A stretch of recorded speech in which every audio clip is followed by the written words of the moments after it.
35 minutes or so of discussion. You have a terms and concepts sheet to help you follow along on the lecture. So to begin, what do we mean by the Cold War? Briefly, this was the decades-long struggle between the US and the Soviet Union for international power and influence after World War II. The conflict was the most important international event of the post-war period and the most dangerous, for both sides were soon armed with terrible atomic weapons. Luckily, it never came to a shooting war, but the real struggle for power lasted from 1945 to 1991. The Cold War ended with the defeat and dissolution of the USSR, but today it seems to have returned. The Cold War had an enormous impact on American culture, including on Hollywood films. That impact is the subject of our course. Wars create anxiety, and every one of the 6 films in our course depict deep American Cold War anxieties of various sorts. The films are On the Beach, 1959, Nuclear Annihilation, My Son John, 1952, Communist Subversion, Strategic Air Command, 1955, The Stress of Constant Nuclear Preparedness, Invasion of the Body Snatchers, 1956, American-Style Conformity. But we'll also see a movement in film towards disruption of the Cold War status quo. The 2 final films in the series are anxiety-ridden too, but they are also protests of Cold War ideology and policies. That is, The Manchurian Candidate, 1962, and Dr. Strangelove, 1964. And today's film, On the Beach, led in that direction of protest. Just how deep was the cultural impact? The LA traffic SIG alert system, funneling important traffic jam news via radio to freeway drivers, was originally set up in 1955 to warn LA drivers of a hydrogen bomb attack, not traffic. Not that it would have mattered much. In today's talk, I'll start with a review of the plot of On the Beach, so we have a good grasp of its main elements. I'll do this with every film. Then today, I'll briefly discuss the origins of the Cold War and also the development of American atomic policy. Then I'll discuss Stanley Kramer, the producer and director of On the Beach, and then the production of the film and its impact. One main purpose of motion pictures is to evoke emotions in their audience. If they don't do that, they're failures. And On the Beach certainly does that. It certainly arouses emotions. From the very first startling image of Gregory Peck's agonized face to the final scene empty of humans, it's terrifying. On the Beach is set in the year 1964. That is, 5 years in the future for the makers of the movie. A devastating atomic war has blasted the entire northern hemisphere. No massive A-bombs explosions are shown to start the film. Stanley Kramer thought that was too obvious. Description of what happened is merely hearsay, but the lethal radioactive fallout is gradually making its way south on the trade winds. Soon radiation will kill every human being on Earth. The post-attack environment of On the Beach is imagined as one vast Jonestown, with people taking government-issued suicide pills. And On the Beach, the last large human population left alive is in the planet's far south in Australia. Life there at first goes on with an eerie normalcy despite humanity's impending doom. The last American submarine in existence arrives and then is sent back north to see if radiation has diminished, offering some hope for the survival of humanity. But the radiation level has not diminished. Everything is doomed. On the Beach ends with a banner flapping in the radiation breeze in a central square in Melbourne, empty of life. The banner reads, "There is still time, brother." Maybe for us, but in the movie there isn't time. Everyone is dead. On the Beach has been called the saddest movie ever made. And now to the historical and cultural context of the film, that is, the Cold War and American nuclear policy. As a historian, the historical and cultural context is what I will concentrate on with every film we see. First, the origins of the Cold War. It's the background framing structure of all of our films in the course. So I'd like to set out how the conflict between the Soviet Union and the West originated. It began because of the clash of geopolitical interests and political principles. And the same conflict of issues that started the Cold War have returned with startling intensity ever since Putin's invasion of the Ukraine in February 2022, and now Trump in Venezuela. The great wartime alliance of the US, Britain, and the Soviet Union had defeated the evils of Nazi Germany in 1945. The Soviet Union had done the lion's share of the fighting against the Germans and had suffered by far the most dead and wounded. But the wartime alliance soon fell apart. This was because Stalin, for reasons of Soviet security, wanted a huge buffer zone of subject states around the Soviet Union. The war left the Red Army in control of Eastern Europe. Stalin imposed Soviet-style puppet governments throughout the region. This left millions of unwilling people enslaved to Soviet-imposed dictatorships. And it violated an agreement Stalin had made at Yalta in February 1945 with Roosevelt and Churchill to allow free elections. The USSR's brutal actions made it both diplomatically faithless, both diplomatically faithless and militarily threatening. Perhaps after the horrors of the Nazi invasion of 1941 to 1945, Stalin and his government believed they had little choice but to move as they did in Eastern Europe to create a buffer zone. But moving as they did, they pushed the US and its allies to respond as they did. The sheer size and geopolitical position of the USSR made it seem a security threat to the rest of Europe. In fact, NATO is a European invention. It was the European countries that came to Washington in 47 and 48 asking for a formal alliance system. From the Russian point of view, though, the United States and the West have been at war with Russia ever since 1945, and this has never stopped. International relations between the major powers became deeply hostile. That is, I think the Russians had every reason to want a buffer zone in Eastern Europe, and the West had every reason to respond negatively to that. Now to the nuclear aspect of it. In a recent interview, Bob Dylan commented that the atomic bomb fueled the entire world that came after it. It fueled all aspects of society. It gave rise to the music I was playing. Well, Bob's got it right. The bomb made a threatening international situation far, far worse. Japan's surprise attack on Pearl Harbor in 1941, followed by the A-bomb, created a new sense of vulnerability among Americans. US use of 2 atomic bombs in 1945 forced the surrender of Japan and ended World War II, but A-bombs left the victors uneasy. A nuclear attack might happen to them.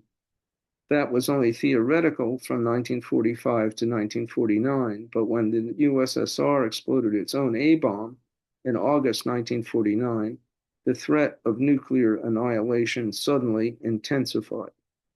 Hostile international relations made an atomic war between the US and the Soviet Union a real threat. As one political scientist wrote in 1950, quote, "Security is a foolish dream of old men now." As to people's anxiety, by 1960, various governments had already exploded 500 atomic and hydrogen bombs on the planet's surface. 500. These were called above-ground tests. During the 1950s, 40 atomic or hydrogen bombs were exploded on the planet's surface every year. The hydrogen bombs being tested were each 1,000 times more powerful than the Hiroshima bomb. Can you imagine the fallout from these tests alone? And yet, no really serious movie on the subject of atomic policy was made in Hollywood until On the Beach. Films such as Strategic Air Command, 1955, which we're going to see in week 3, portrayed nuclear weapons and the airmen who would drop them on cities as protectors of freedom. The policy of both the US and the Soviet Union became what's called mutually assured destruction, MAD. By 1959, the year of On the Beach, the US had 3,000 A-bombs and H-bombs ready for use. Many were already loaded on bombers. The Soviet Union had about 1,000, also ready for delivery by bomber. US doctrine was to use all these bombs at once if the enemy ever attacked the homeland, and Soviet doctrine was the same. And here's an example of mutually assured destruction. This is an Air Force document from 1959, again, the year that On the Beach was filmed. It planned for 20 atomic or hydrogen bombs to be dropped on Moscow and 20 to be dropped on Leningrad too, in case of a war. The Air Force boasted that given the greatly improved explosive powers of our bombs, this would be equal to dropping 5,000 Hiroshima bombs on each city. That's an official document. Luckily for us, it never happened, but in the movie On the Beach, it has. After 1954, the advent of hydrogen bombs and then missile delivery systems made the prospect of nuclear war even more destructive and more dangerous than the early atomic bombs delivered by airplane. The Nike missile site on Marin headlines, which I have pictures of in the prospectus for the course, were designed to shoot down Soviet bombers flying against San Francisco. But bombers are one thing. People now lived every day with nuclear annihilation only 30 minutes away by missile instead of hours away by airplane. But the harsh fact of international life is that the policy of mutually assured destruction did help keep the peace between the superpowers for 50 years. It helped prevent World War III. But the problem is that MAD is still in place as US policy. And because On the Beach depicted the policy's ferocious dangers, there was an attempt, a secret attempt, at the highest levels of the US government, as we will see, to undermine the film, and a serious attempt to dissuade Americans from seeing it. People don't know about this, but I'm going to end the lecture discussing it in detail. Now to the producer and director, Stanley Kramer. In the course, I'll be talking a lot about the individual artists who have made our movies, their careers, their personalities. We need to understand the personal to appreciate what we're seeing on the screen. To quote Tom Hanks, who ought to know, motion picture making is a very turbulent line of work. It's done by vulnerable human beings, all cracked vessels, all fraught with insecurities, all creative, all in careers of continuous stress, especially stress of time and money in filming. Stanley Kramer was a Jewish kid from New York who learned his Hollywood craft in the 1930s, and then by making films for the US Army during World War II. In 1948, he took the chance to form his own independent production company with 2 partners. Such independent companies could be destroyed by a single big failure, unlike the great studios, which could absorb losses.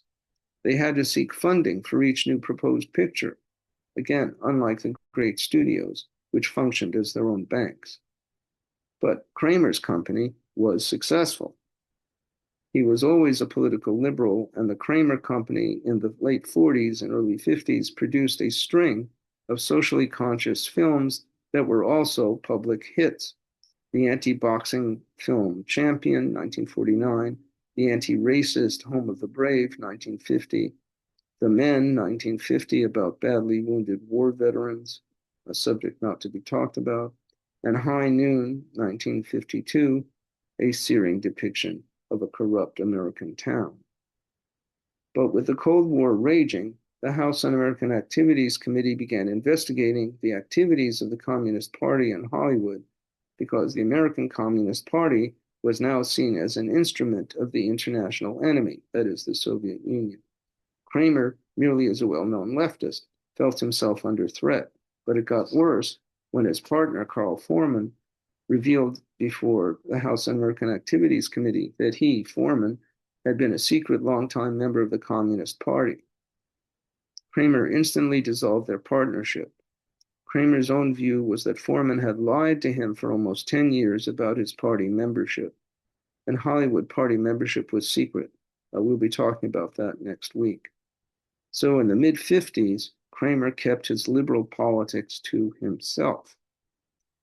But in the late 50s, after the death of Stalin and the end of the Korean War, Hollywood culture loosened up. Kramer felt more free to express his politics. He returned to making socially conscious films. These films, a terrific sequence of motion pictures, are Kramer's main legacy. The first was the anti-racist The Defiant Ones in 1958. The second was the dark nuclear warning of On the Beach, our film today. Then came Inherit the Wind the next year, depicting an attempt by the religious right in the 1920s to prevent teaching science in high schools, like On the Beach, a subject newly relevant today. And finally, there was Judgment at Nuremberg, 1961, on the trial of judges who collaborated with the Nazis, also perhaps suddenly relevant again today. Judgment at Nuremberg was nominated for 10 Academy Awards. But thereafter, Kramer's artistic powers in the 60s declined, and he ended the 60s with films that were liberal in tone, but really seemed old-fashioned, like the pro-racial intermarriage Guess Who's Coming to Dinner, 1967. Intermarriage is great as long as it's somebody who's a doctor who works for the UN. Kramer's cinematography was simple and always aimed at creating a sense of something real. It was never experimental. And in On the Beach, this simplicity creates an all too convincing black and white documentary feel. And I want to say that Kramer was also great with actors. He made Kirk Douglas a star with Champion in '49. He made Marlon Brando a star too with The Men in 1950. And he got great performances from Humphrey Bogart in The Caine Mutiny, Ava Gardner in On the Beach, Frederick March in Inherit the Wind, and Judy Garland and Montgomery Clift, both badly damaged people, in Judgment at Nuremberg. At his peak, Kramer was a great and courageous director. Now for more of a discussion of On the Beach itself. The dark mood of our On the Beach mirrors the Nevil Shute 1957 novel. Shute's novel was the first novel to realistically depict the impact of an atomic world war. It became the #1 bestseller in the US. Its title was taken from T.S. Eliot's gloomy poem, The Hollow Men, with the walking dead gathered on the beach, humanity at the end of the line. This is the way the world ends, not with a bang, but a whimper. Nevil Shute used this line as the epigraph for his novel. But the huge popularity of this anti-nuclear novel tells us, I think, something about late 50s America. It wasn't all froth and consumerism. Nuclear anxiety was real and it was conscious, and people were willing to pay money in huge numbers to read a book about what a nuclear war would be like.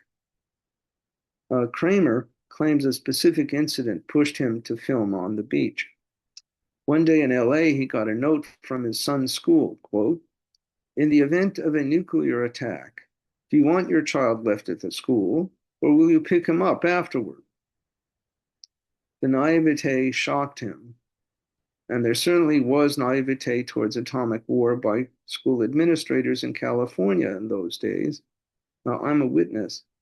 In the 50s, I had to do duck and cover drills in my grammar school, one entire wall of which was modernistic plate glass. Can you imagine what would have happened if it hadn't been a drill?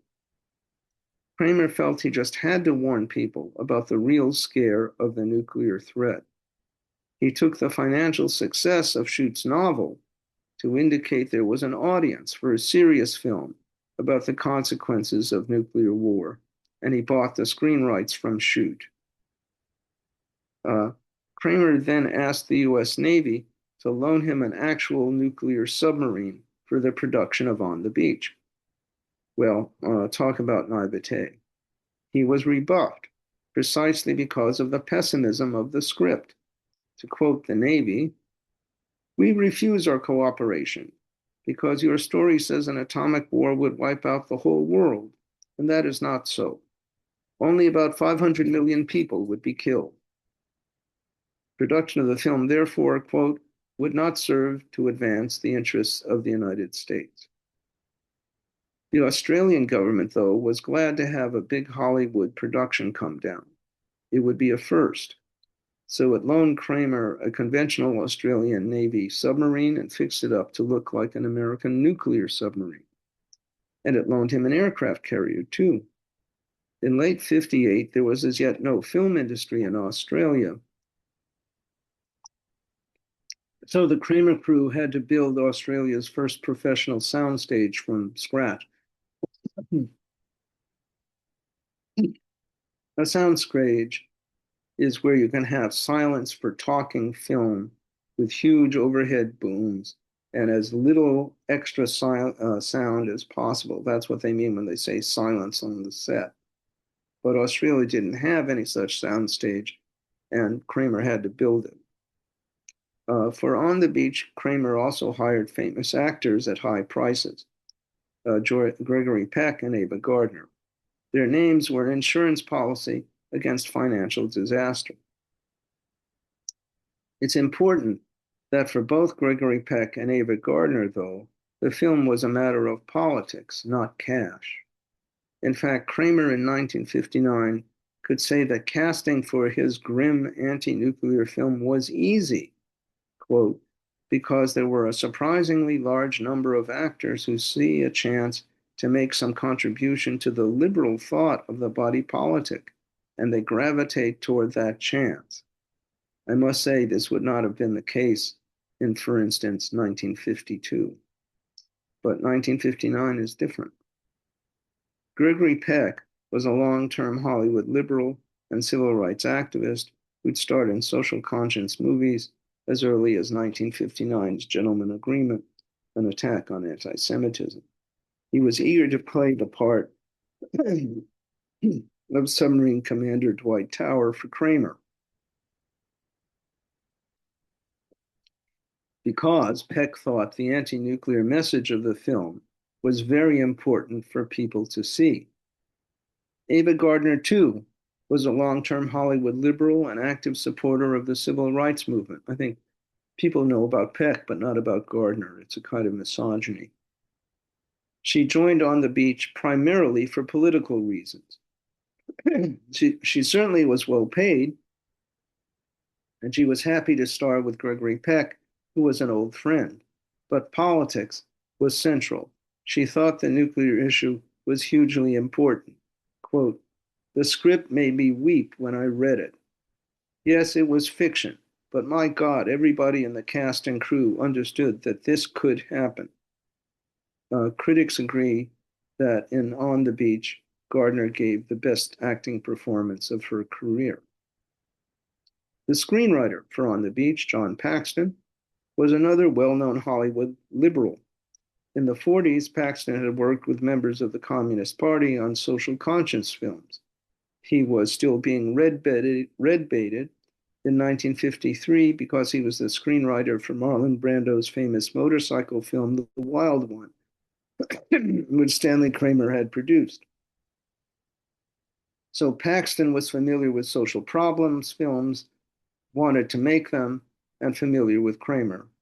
And Kramer backed him in the changes he made in the novel, especially in creating a deep and affecting romance between the tragic American submarine commander Dwight Tower, Peck, and the tragic Moira Davidson. Neville Shute really objected to the idea of this romance, but he'd already sold the novel, so he didn't have a say. Kramer left LA to begin filming in Melbourne on October 30th, 1958. Why do I mention that date? because that day there was an above-ground atomic bomb test in Nevada. Because of an unexpected change in the wind, the test dispersed radioactive fallout over all of Los Angeles. Radio assured people, though, there is no health problem. So, as I said, Australia had no film industry at the time, so all the heavy equipment for On the Beach had to be shipped from California, 8,000 miles away. Sorry. The film was shot in winter 1958-59, but December, January are summer in Australia, and Australia in winter 58-59 was suffering the worst heat wave in 20 years. You can't see it on the film, but the temperatures during filming were often at 110 degrees. Everyone suffered from the heat, plus the heat produced millions of black bush flies, which descended on the actors whenever they tried to say their lines in outdoor shots, in the heat and under hot camera. Gregory Peck remembered, quote, "There'd be hundreds of flies on Ava Gardner's forehead and in her hair. Horrible. They had to be blown away with smoke machines so she could say a few lines." Kramer's cinematographer, an Italian Giuseppe Rotano, was a craftsman in black and white photography, and he used special camera filters to transform the vibrant countryside of South Australia into a barren and alien-looking landscape. Now, the key to successful movie making is to create emotion in the audience, as I've said, and music is one of the filmmaker's tremendously effective tools in creating emotion. For the background music for On the Beach, Stanley Kramer chose the well-known composer Ernest Gold. Gold produced a magnificent score, although James Green doesn't think so. Above all, transforming the sprightly Australian drinking and marching song Waltzing Matilda into the sad, heartbreaking soundtrack to The End of the World. The score was nominated for an Academy Award and went on to win the Golden Globe for Best Score of '59.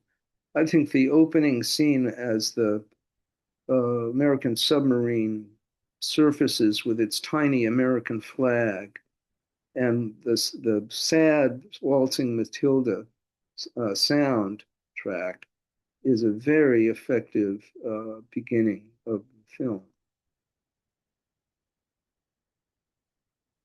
So the film won some awards, but for the US government, On the Beach was monstrous. Limiting public knowledge about the number and effect of nuclear weapons was part of an effort to manage public opinion, to mitigate public fears, and to maintain support for US Cold War strategy. That is, the government tried specifically to limit knowledge about the number and effects of nuclear weapons. The Soviet government was worse, you know. The Chelyabinsk nuclear reactor accident of September 1957 contaminated 20,000 square miles in the Urals and was kept totally secret for years. The US government disliked the On the Beach project from the very beginning, as we saw, and refused to help it. From the beginning, too, the CIA spied on the production. But in Australia, they found, quote, no communists involved. How do we know about the CIA involvement in spying on the film? This was only discovered in 1997 via a late 1959 FBI memo to James Cardinal McIntyre, found in the archives of the Catholic Archdiocese of Los Angeles. What McIntyre was doing with this information, don't ask.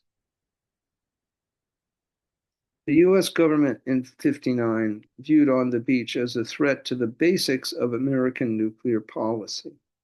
Just how seriously was the film viewed as a political threat? Excuse me. In late 1959, as the film's release approached, there was a secret cabinet-level meeting at the White House to try to undermine the film.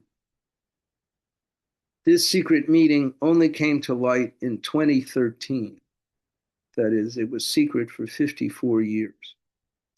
It's the cabinet-level meeting I wanted to finish the lecture by discussing. We're now talking not about the plot of a Hollywood movie, but what happened in the real world.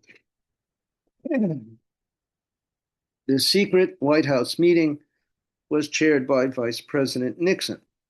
It would have been President Eisenhower himself, but he was on a foreign trip. The meeting involved the Secretary of State, the Secretary of Defense, the head of the Atomic Energy Commission, the head of the Office of Civil Defense, and the head of the U.S. Information Agency. Attendees to the meeting conceded that, quote, it was not a function of government to criticize or suppress a movie. That's nice. But having denied the right of officialdom to interfere against a film, that's exactly what they proceeded to do. They feared that On the Beach's defeatist treatment of thermonuclear war and its consequences would undermine U.S. policy. So they sought ways to discourage audience attendance. For these highest level U.S. government officials, and this is this cabinet level meeting, the film presented two problems. First, the hideous fallout situation depicted in On the Beach greatly discovered the building of fallout shelters. What was the point if everybody was going to die anyway from radiation? A large government program was already underway in 1959, urging Americans to voluntarily build home fallout shelters. But the program so far had been a failure. Hardly any private fallout shelters had been built. People disliked the idea of fallout shelters in the backyard. The idea that these were successful as a program is not true. There was huge resistance against fallout shelters, and very few were built on private property. And this again tells us something about the alleged American conformity in the late 50s. After all, in 1959, Nevil Shute's novel On the Beach had sold 100,000 copies in the US in just 6 weeks. The next year, in 1958, a poll by the American Institute of Public Opinion found that 70% of the American public favored, quote, setting up a world organization to make sure by regular inspections that no nation, including Russia, but also the United States, made atomic bombs or missiles. 70% approval. This background of public opinion helps explain the December 1959 cabinet meeting at the White House about ways to combat the impact of our film. As one attendee now angrily declared, this film discourages preparedness. But the deeper threat posed by On the Beach was not so much to the fallout shelter program as the encouragement of opposition to American nuclear policy as a whole. The strategy of massive nuclear retaliation included something beyond the strategic nuclear bombing of Soviet cities. It also involved the use of 7,000 tactical nuclear weapons against a possible Soviet invasion of Western Europe. These weapons were already on site. Yet On the Beach, the cabinet declared, says there's no alternative to peace at any price. They feared that the film's strong emotional appeal for banning all nuclear weapons would succeed, leaving the US and its allies defenseless in the face of the huge Soviet tank armies in Eastern Europe. The cabinet therefore authorized both the U.S. Information Agency and the Atomic Energy Commission to launch programs to undermine On the Beach at home and abroad. They supposedly were doing this independent of each other, but actually it was coordinated at the cabinet level. The plan had three parts. First, disparage the film for, quote, scientific inaccuracy. The film was merely science fiction. The Atomic Energy Commission asserted to the public that the film's treatment of the horrors of fallout were, quote, greatly exaggerated. Quote, no one in the southern hemisphere would be killed or probably even made sick by a nuclear war in the northern hemisphere. In a place as far away as Australia, an ordinary basement will suffice for protection from fallout. It was the Atomic Energy Commission that issued that statement. The head of it was then John McCone. He would soon be running the CIA. Edward Teller, the father of the hydrogen bomb, joined in. He condemned On the Beach for a, quote, defeatist attitude regarding fallout and civil defense preparations. He said this attitude practically invited a Soviet attack. Similarly, Lieutenant General Clarence Hubner, the chief of New York State Civil Defense Office, dismissed On the Beach as a masochistic fantasy, which underlined the fallout shelter movement. Clarence Hubner, I'm sure you've never heard of, but in the 50s, he was a weighty figure, a hero of World War II, one of George Patton's most successful generals. And he was challenged in print in a debate about this by Bosley Crowther, the most famous film critic of the New York Times. The prominence of the figures involved in this exchange shows the intensity of the debate over the film. But this debate was incited, again, in good part by the US government. Second, the anti-On the Beach propaganda stressed the US government's support for disarmament, but only for general disarmament, not for nuclear arms, but for conventional forces as well. Reducing conventional arms was the careful policy, given the vast Soviet superiority in land armies of tanks and infantry. So criticism of On the Beach was actually a way to safeguard real disarmament, that is, nuclear and conventional disarmament. Was that a reasonable foreign policy goal, conventional disarmament? It was pie in the sky in 1960 and for the next 30 years, until, that is, the destruction of the USSR. And then we saw the withdrawal of Soviet tank armies was actually accomplished. But given that that's what it took, the idea that real disarmament was a reasonable foreign policy goal to oppose to nuclear disarmament was just propaganda. But third, the U.S. Information Agency, for its part, argued that On the Beach, quote, grossly misconstrues the basic nature of man. The resort to mass suicide depicted in the movie was grotesque. Quote, it's inconceivable that even after a nuclear war, mankind would not have the moral strength to take all possible steps towards self-propagation. Even after nuclear war, mankind would not have the moral strength to take all possible steps towards self-propagation. For those of you who know the final film in our series, Dr. Strangelove, this is the rhetoric of Dr. Strangelove himself. But Dr. Strangelove was a satire. What I just quoted to you is a serious government document devised at the highest levels. So US government agencies widely distributed a pamphlet called Possible Questions and Suggested Answers on the Film On the Beach. The pamphlet consisted of replies to prefabricated questions, offering a sanitized version of Fallout and correcting the film's misconceptions and a masochistic view of what would happen after an atomic war.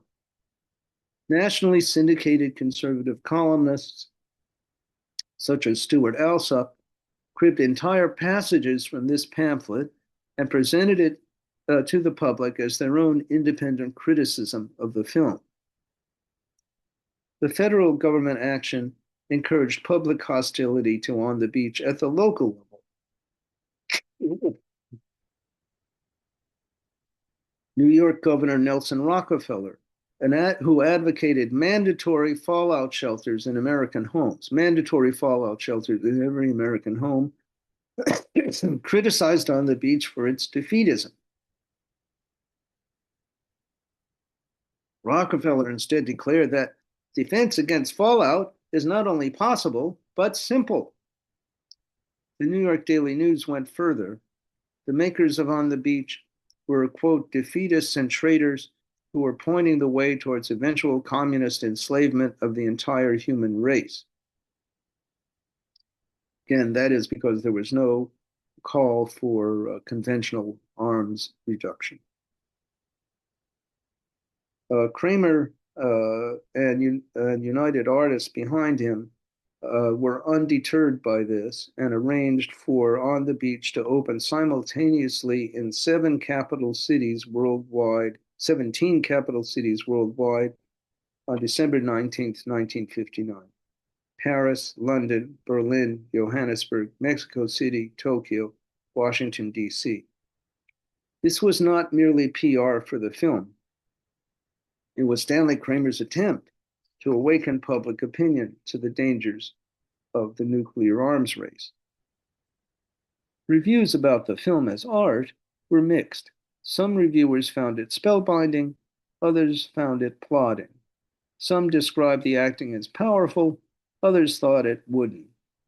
I myself think that both Gregory Peck and Ava Gardner are excellent and made their characters real, which is the key to any acting, that you make the character seem real.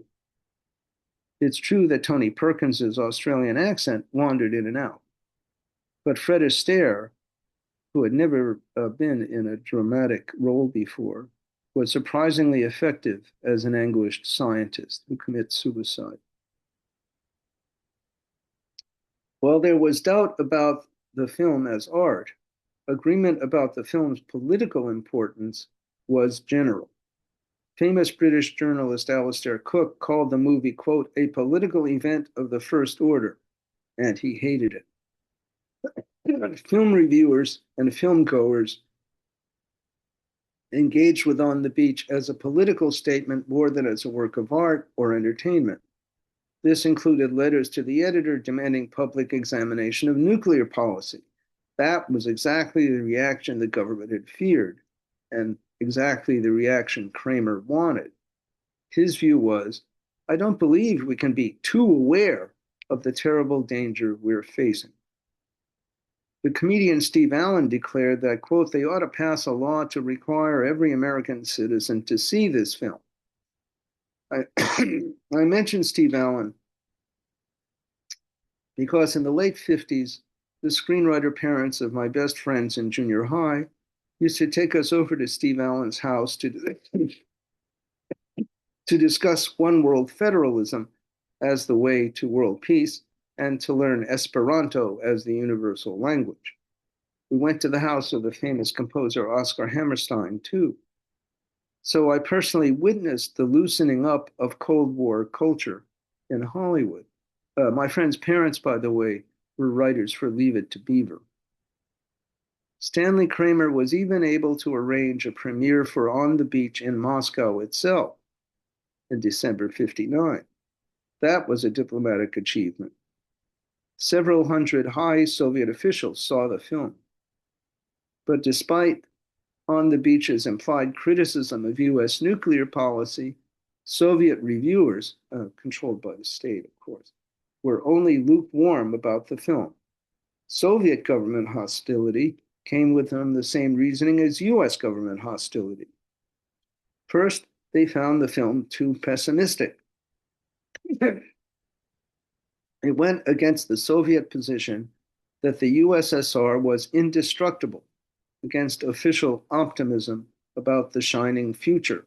One reviewer proclaimed, dystopianism like this is a decadent Western import. But more importantly, the film undermined the Soviet Union's own vast construction program for civil defense against an atomic attack, which was far more advanced than the US. Like the US cabinet, the Soviet government feared the growth of an attitude of, what's the point? US government efforts do seem to have hurt On the Beach financially, though the film's very sad mood didn't help at the box office. Attendance was respectable, and gross receipts reached $7 million. But half of that went to the local exhibitors, as always. And On the Beach had been expensive to make. So it still cost the Kramer Company about a $700,000 loss. Opinion polls at the time suggested that most people found the film accurate in its depiction of the terrible impact of nuclear war, despite government efforts to deny this. And it was its accuracy that explained why they stayed away from watching it. This would also explain why no Hollywood-produced film attempted to deal so explicitly with nuclear-induced extinction for another 24 years, that is, until the day after, in 1983. By contrast, the Soviet government never permitted On the Beach to be shown to the Soviet public at all. Not ever. The famous scientist Linus Pauling thought, quote, on the beach might save the world. Well, of course, it didn't. No film could. The nuclear weapons we now have are the super powerful weapons of the future in the film. But could a film like On the Beach have even been made earlier in the 1950s? Oh, I don't think so. And we'll be discussing why next week. But by 1958, political culture in Hollywood was beginning to change. And that's another aspect of On the Beach's importance. How the 50s became the late 60s is a source of mystery and wonder, but culture is a continuum. And so On the Beach is part of the story of the 60s. Okay, thanks.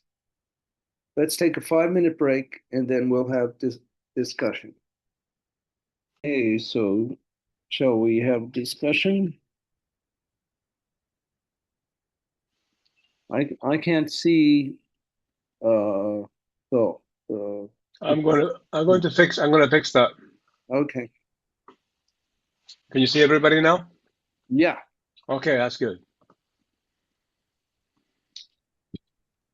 So I think the striking thing, leaving aside the film, the government reaction to the film is, which was very comprehensive, and at the same time, we had no idea about this cabinet level meeting that took place at the White House to destroy the film, really. The purpose was to destroy the film until 2013, 54 years later. So that's a quite striking thing.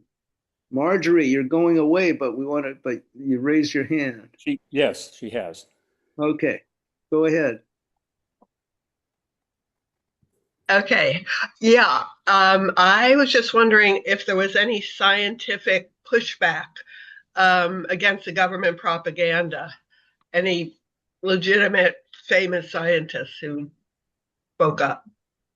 Uh, yes, I mean, this was concerned scientist organization, um, the National Movement for a Sane Nuclear Policy.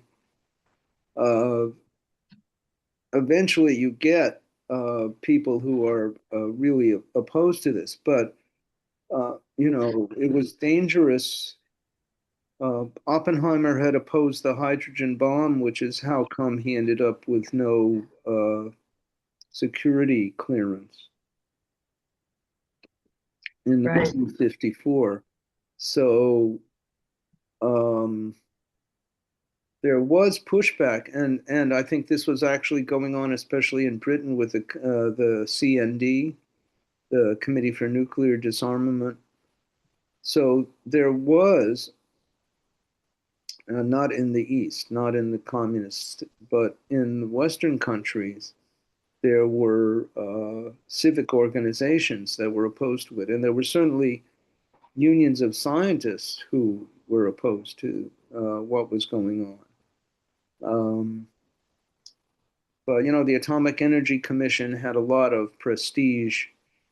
And so what it said, it was attempting to use that prestige to reassure people.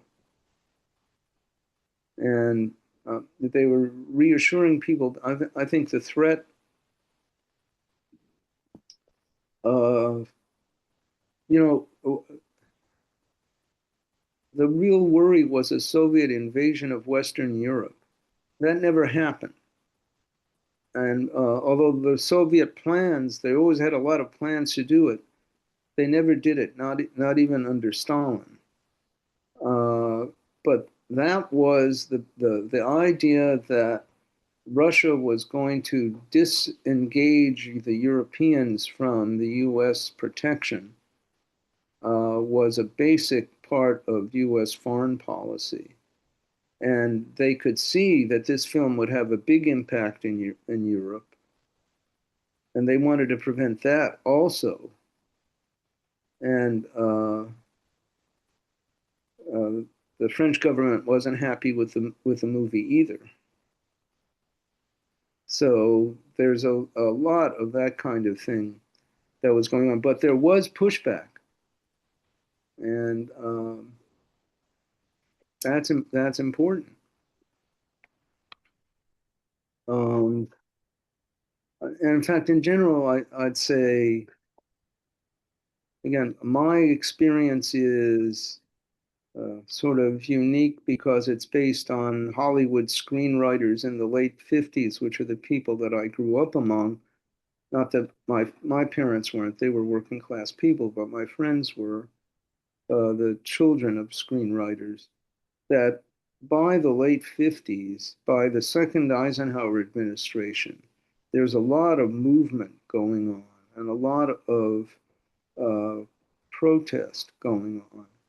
And I was always struck by the fact that the parents of my friends thought nothing about going to Steve Allen or Oscar Hammerstein's house and having these discussions with which and I mean Steve Allen was vulnerable as a TV personality too, but he went ahead and did it. So there's a change of mood. Next week we're going to show how dark that mood was and how it was enforced.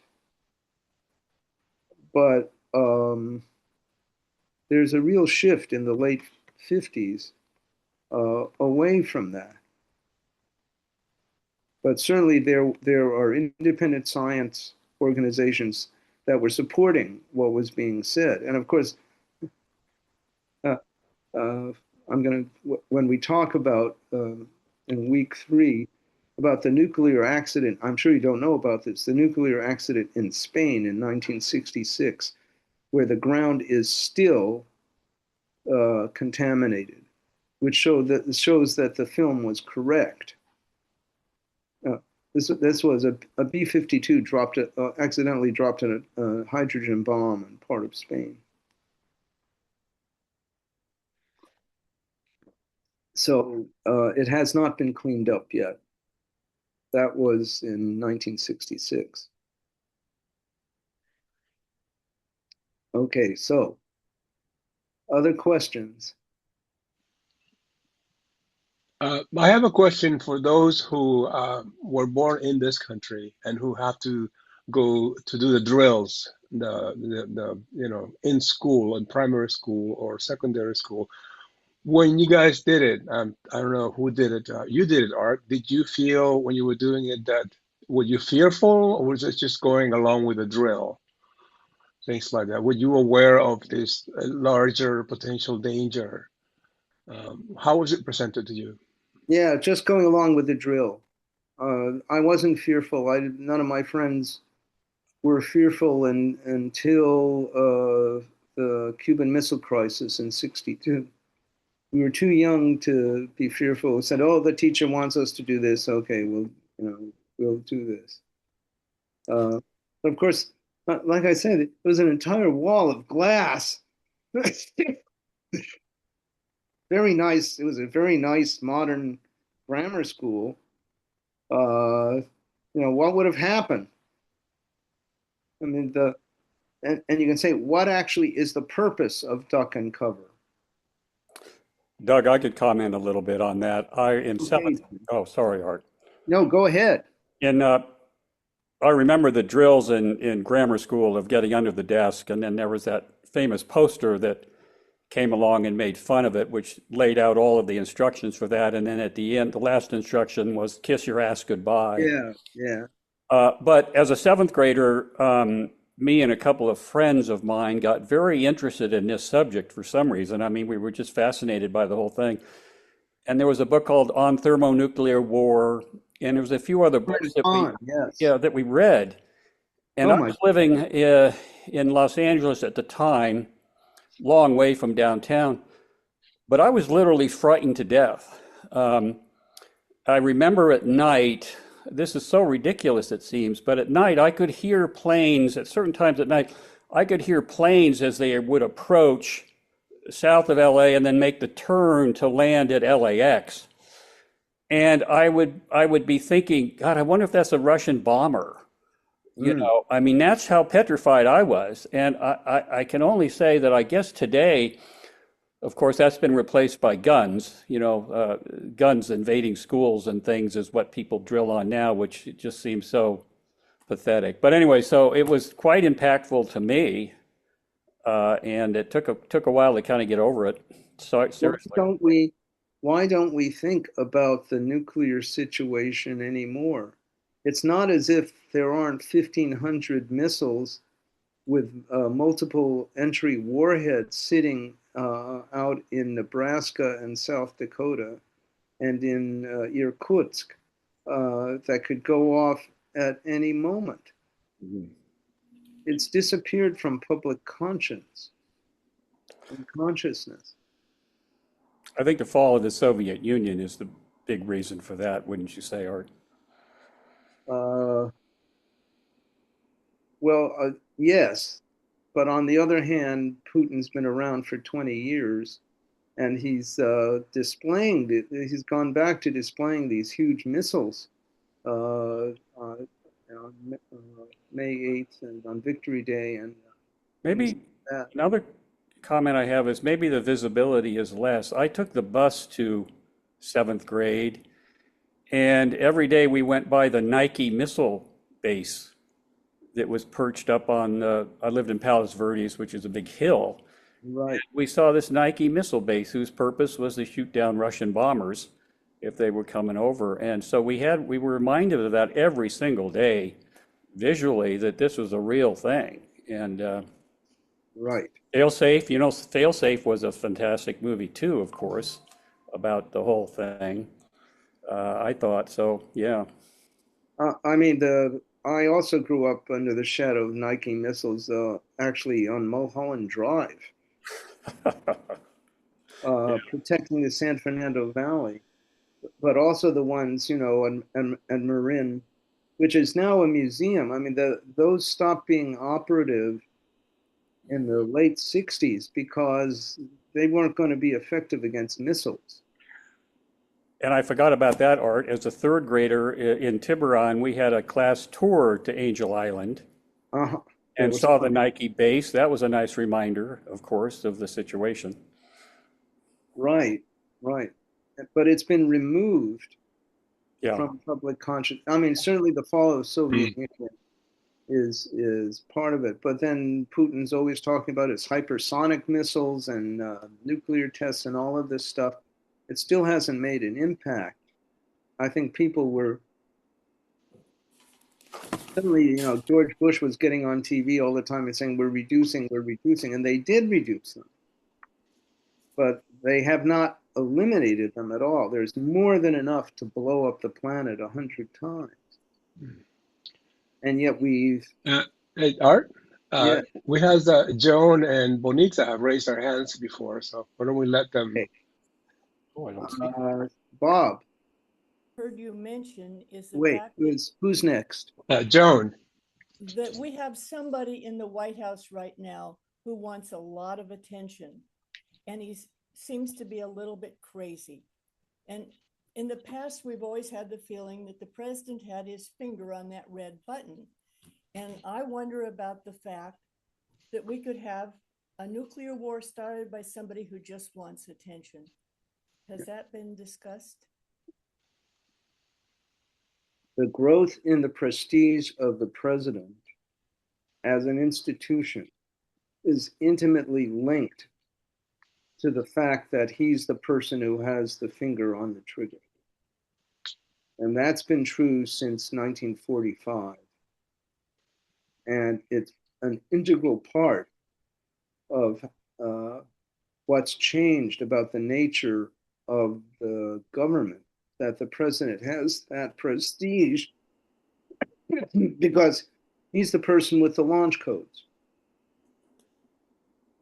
That's what I think actually the launch codes will probably be too complicated for Trump. But what do you do? This has been done on the grounds that there won't be any time for congressional action.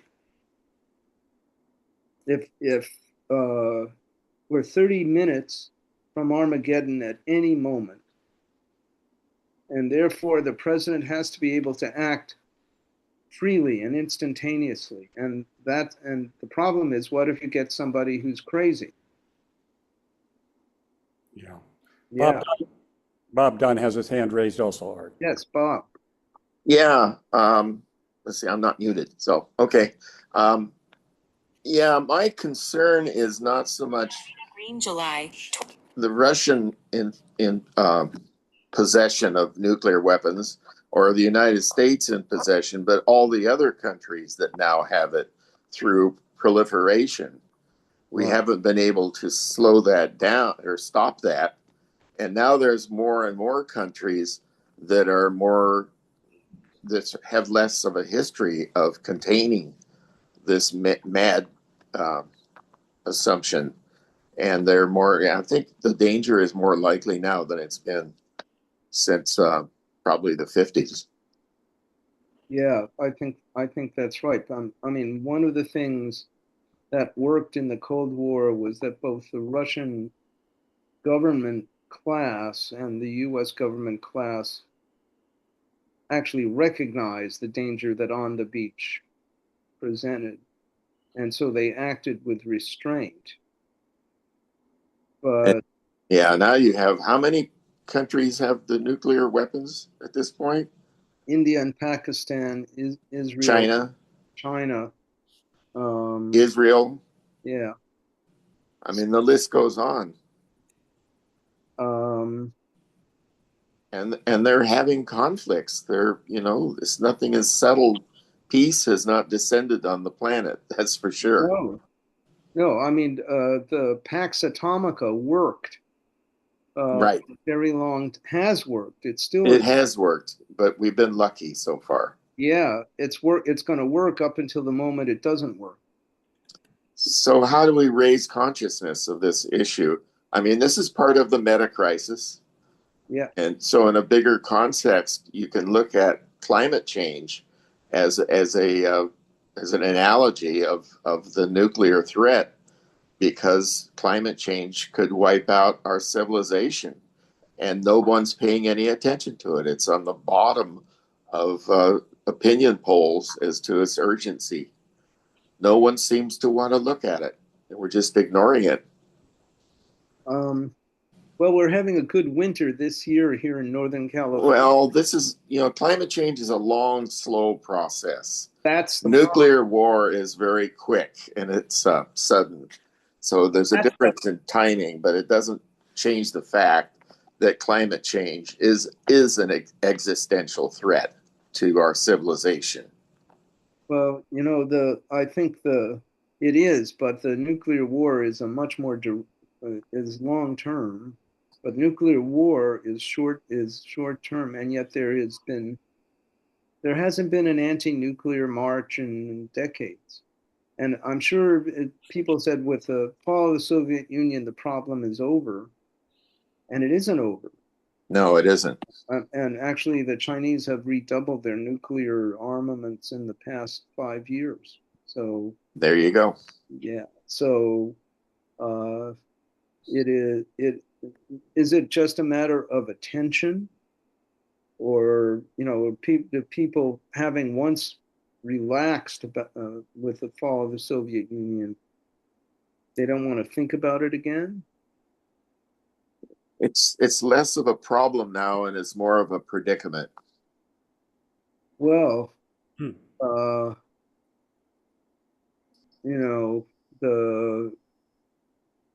I think the chances of a massive nuclear war between the great powers isn't very large at the moment, except you never know what Trumpy's going to do. Yeah. Yeah. Yeah. So, the problem is the regional powers.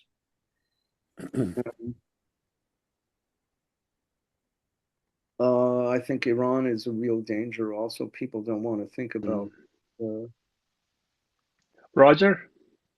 Well, I think I think you alluded to this, Art, that in a way the MAD, mutually assured destruction, did work. It stopped, it prevented a nuclear war among anyone for some 80 years. And that's why I think it's gone out of our consciousness somewhat. But the MAD problem is real. I mean, those countries that decided not to go nuclear, like Iraq and Libya, were then attacked by the United States. Ukraine also. Pardon? Gave up its nuclear weapons in 1994. Right. In exchange for a Russian guarantee never to invade it. Yeah, yeah. And so these countries that gave it up have been attacked. And right now, Iran is a danger to others, but I think we're also a danger to Iran because they do not have nuclear weapons, and therefore they're very susceptible to attack by Israel and by the United States. And we're constantly threatening that. So it's a very difficult, awful situation, in my opinion. And in a way, On the Beach kinds of warns us that it's so complicated. I think that's in parts of the movie they talk about how did this happen. Yeah, that's the things we have to wrestle with now. I mean, I think the Iranian government, looking at what happened to Ukraine, has all the more reason to want to have nuclear weapons. I think that's true, and they're desperate to have allies. That's why they're joining up closely with China and Russia, because I think that's, in their point of view, their only protection against attack. Yeah, I mean, that's what the weapons are supposed to be, protection against attack. Although what good is a deterrent when you can't actually use it? And the answer has been for 80 years it was great. I think Richard. Unmute, Richard. Richard, can you unmute? Yeah. The movie that we saw grabbed the American audience at a time in a way that was very persuasive using that medium. Maybe we need another new movie using the modern medium to reach the people and scare the bejesus out of a new population of people that should be scared. Well, I think we should be scared. You know, we should be scared about climate change, even though it's a good winter this year. And we should be scared about this also. But there was a movie that just came out dealing with government having to deal with an incoming missile, and they don't know what it is, and they have 30 minutes to decide. And the movie goes over those 30 minutes of what to do. But it's an old-fashioned, in that sense, film is an old-fashioned means of communication to alert people. Bonita, you're next. Okay, thank you. I recall when we were having the duck under desks and things like that. Yeah. In grammar school, I grew up outside of Washington, D.C. So not only did we do that, but we each had to have a dog tag. So we got Really? metal dog tags that had our blood type on them. Oh my. We had to wear around our necks, Really? which is enough to really scare you to death. And my mother got involved as a volunteer at the school with this project. And when they had people coming from the U.S. government to help see that the schools were following the rules and getting children all set. And my mother finally asked the person in charge, what do we really need to do for the what are we going to need if this should happen? And he looked at her and he said, litter bearers. Yeah. Yeah. That was sort of the end of the Oh, boy. discussion. But you know, I think that I seem to remember those dog tags a little Yeah, bit. Yeah. yeah, we all had My dog idea tags. is to make it normalize it. Yeah, To normalize it. Well, of course, you're going to have your kids need to have nuclear dog tags in case of, yeah, yeah. So, I mean, a lot of, you know, one of the things we're talking about is, I mean, that Kramer was fighting against the normalization of just accepting that this was the situation. And there were many ways to do that, and there was resistance. I mean, the home fallout shelter thing was a complete failure. But I wanted to ask people. Bob, you're on again. Mute, Bob. Unmute, Bob. Bob, you're muted. Yeah, you're right. I was. I just recently read that somewhere that Putin has threatened to use small tactical nuclear devices on a limited scale to not destroy the whole planet, but to achieve his ends through use of nuclear weapons. So the discussion is still alive. And it's really scary. It really is. Look at Russian propaganda TV. They talk about that all the time. Do they really? Yeah. They're normalizing for the audience. Yeah. The possible use of that. That's right. So, I mean, one of the things we're talking about is fighting against normalizing it. Right. Yeah. And that's true for our administration. They're just becoming more and more trying to make us accept this violence and unlawfulness as being normal. Yeah. That's true. I mean, it's the whole civilization is, it's the meta crisis. Well, and in part, it's because of the breakdown of, I mean, there's a lot of reasons. I've done a lot of political scientist realism stuff. It is the breakdown of international order that existed from 1945 onward, and that has been caused by various bad actors, of which the U.S. was one. After all, the reason we went into Iraq was Afghanistan wasn't enough. It was total hubris to do, you know. But I wanted to ask people about the movie itself. Do people remember seeing this movie when they were young? I yes. have my hand up a lot, and I'd like to talk about the movie. Yes. Art. I'd also like to mention I climbed under those desks a number of times, And I also had Dr. Edward Teller as my physics professor at UC Berkeley, along with Yeah. 800 other students. Wow. But Wow. as far as the film is concerned, I've run a film group for, I don't know, 10 or 15 years, and I've chosen something like 240 foreign and international films, not too many Hollywood films. And when I looked at this film last night, I'm snotty. I mean, that film was, to my sense now, in this time, which is a lot different from 1959, is not a very good film at all. It has a 7.1 rating on IMDb, something like that. I wasn't impressed with the acting, the script. I thought the waltzing Matilda was pathetic.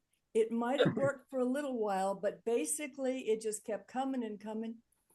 So I finally, I'll have to tell you, turned the film off, turned to Wikipedia, and looked at the entire story so I could follow what you were saying today.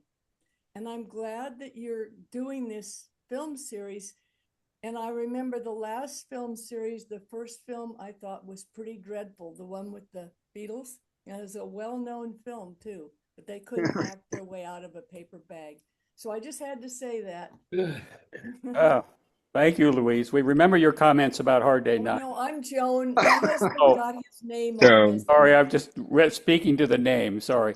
That's okay. Art, there's a chat question for you from Heidi Ho. Is it true that a Russian nuclear launch monitor saw an incoming attack alarm, which turned out to be false, and refused to respond? And Heidi might want to comment more on her question if she's on.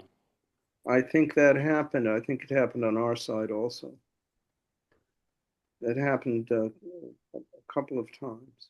And it happened in 1983. And at the height of tension between the Soviet Union and the US. And so there's always that accidental possibility too that's going on. I myself was deeply affected by the film when I saw it in *59, and Yeah. my father was deeply affected by it. He was a veteran of Iwo Jima, and he was horrified by what the film was showing. So I'm wondering if people can remember if they saw it when they were younger and if it had an effect on them. It's a big effect. It had a, I saw it. Seeing it then and seeing it now are two different things. I saw it and had a deep effect on me. And although you alluded to this, I emphasize it did have, in my recollection, an enormous effect on discussion and public interest at the time. There was a lot of talk about it, a lot of discussion, a lot of stuff in the public press about it. But that is seeing it as a political statement, which I think was really important. It's different to see it as an art form. Well, I thought that the acting, I mentioned this before at the start, I think Ava Gardner was fabulous in this movie. When that one scene where Peck starts talking about his children, and then the camera goes to her face, and without grimacing or any strange thing, you see exactly her feelings. I thought that was marvelous, frankly. So I'd have to disagree with you a little bit, Louis. I'm afraid that by that scene, I had turned off the film. Sorry. Okay. I mean, I think the purpose of the film, I mean, it is artistic and all of that, but the purpose of the film by the producer director, by the screenwriter, by the two main actors was political, was to do exactly what Roger is talking about. Mm-hmm. And if it has a little bit of that agitprop simplicity to it, that was okay with them. And they were very satisfied with the result. Yeah, there was a huge public discussion, but some of that, the government instigated. the anti uh, on the beach stuff was instigated by the government. It was a conspiracy, which we Neville didn't find Shute out. did not like the film very much at all, and he wrote the novel. So there is that from an artistic Yeah, standpoint. Shute didn't like the film because they created a real relationship between Yes, Dwight Tower and Ava yes, Gardner. That's right. right. To get more audience. Well, but I think it's important to, I mean, any science fiction film should emphasize the human relationships. Yeah, Otherwise, what is the point? Uh, I thought it was a very effective romance, actually, and it was mm. very sad when he decided to go off with his Yeah. crew on the doomed going back to the United States. I actually thought it was pretty stupid on his part. Why did he Hey, go with hey, Art, one quick question I have for you is that my daughter and I watched the movie together, and Yes. we watch a lot of science fiction films, and San Francisco is always in the science fiction films, apocalyptic movies, and San Francisco is always shown as being destroyed in cartoons or movies. But in this movie, it was not, which I thought was really interesting that they don't show a destroyed planet, but a devoid of people.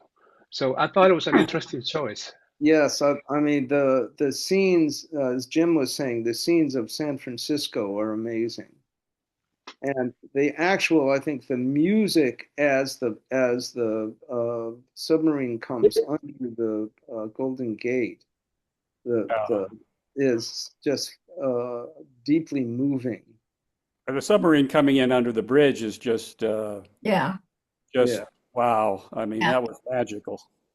And the deserted bridge and the deserted streets. Oh yeah, it's gosh. and so the point of movie making is to create emotion in the audience. Yeah. And maybe it has a bigger effect on us because we're San Franciscans, Bay Area Yeah, of people in course. a lot of ways, but it's horrifying, spooky beyond belief to I see. think it had more of an effect on me the first time I saw it than this time. Sure. Yeah. How old were you when you saw it, Bonita? I don't remember. Yeah, When did it come out? 59. 59, probably around that time.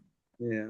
Art, I wanted to explain I'm in the file. the comment I made to you on the music ahead of time, which was I've been to Australia a few times and I know they have more than one song More than one song, yeah. in Australia.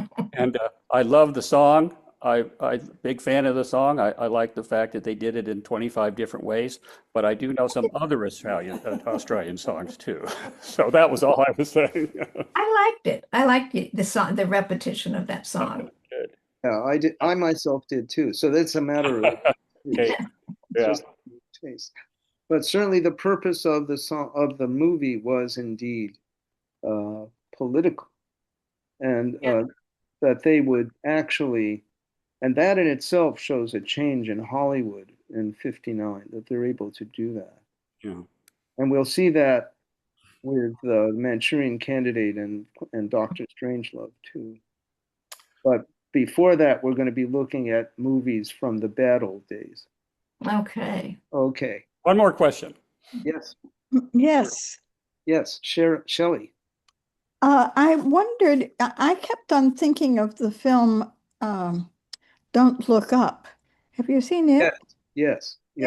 Yeah, it was obviously very different, but one of the things that struck me in both of them, well, of course, Don't Look Up was really about Trump, and it was not really about it was about impending disaster, whatever it might be, not necessarily Right. what it was about. And I thought it was a great film. I don't think that it had much of any effect. I thought it was great, but one of the things that I was very struck by in both this film and in Don't Look Up is that the main characters act with such responsibility and Yeah. gentleness. And it was especially, yeah. So I thought that was very interesting. It didn't act as though people would go completely crazy. They were all, unless singing I would Killed her defend with a lot. I would defend on the beach on those grounds that people act responsible and serious and not hysterical, and that makes it real. They're trying to deal with.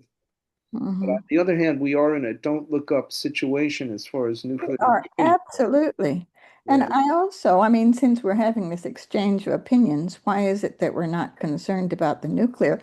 Because we're concerned about people getting the National Guard in their face and people getting captured and drones killing people. We have things that are much more immediate and that people are much more willing to use. Yeah. Yeah, I mean, it of course it recedes in the background because it hasn't happened for a long time, and there are other things that are just in our face that are more immediate. That's all.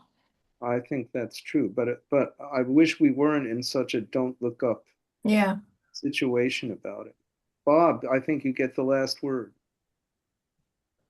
Thanks, Shelley. That was No, I was just agreeing with her comment about the current situation in the world. There's so many things to look at. really Nuclear war is just one of them. just one of them. Yeah.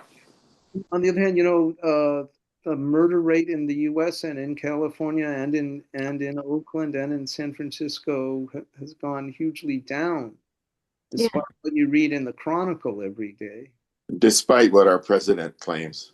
Yes.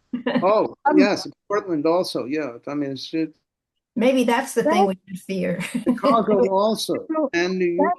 That's what I heard also several times on NPR, but they did it for only a few years. And I wonder, from before the pandemic, how far has this trend been going on? Oh, it's down tremendously. Shelley, if you email me, I'll get you the information. Okay, I was interested.